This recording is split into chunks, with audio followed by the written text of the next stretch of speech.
ಬರ್ಲಿಕ್ಕೆ ಶುರು ಮಾಡ್ತೀರಾ? ಸೀಕ್ರೆಟ್ ಎಲ್ಲ ಹೇಳ್ಬೇಕು ಇವತ್ತು. ಕನ್ನಡದ ಮಂತ್ರ, ಕನ್ನಡ ಮಂತ್ರ sir. Centre of attraction sir, ನೀವು ಬಂದ್ಬಿಡಿ sir. Centre of attraction Ganesh. ಎಲ್ಲರಿಗೂ ನಮಸ್ಕಾರ.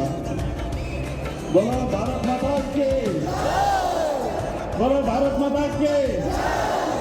ವೀರೇಶ್ ಅವರಿಗೂ ಕೇಳಿಸ್ಬೇಕು. बोलो भारत माता की, ಕರ್ನಾಟಕ ಮಾತೆಗೆ, ಕೃಷ್ಣನ್ ಪ್ರಣಯ ಶಕ್ತಿಗೆ.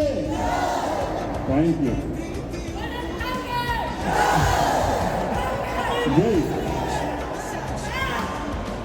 ಮತ್ತೊಮ್ಮೆ ಎಲ್ಲರಿಗೂ ನಮಸ್ಕಾರ. ದ್ವಾಪರ ಹಾಡನ್ನು ನಾನು 2 ನಿಮಿಷ ಮಾತಾಡ್ತೀನಿ. ಸೈಲೆಂಟಾಗಿ ಕೇಳಿಸ್ಕೊಂಡ್ರೆ ಒಳ್ಳೆಯದು.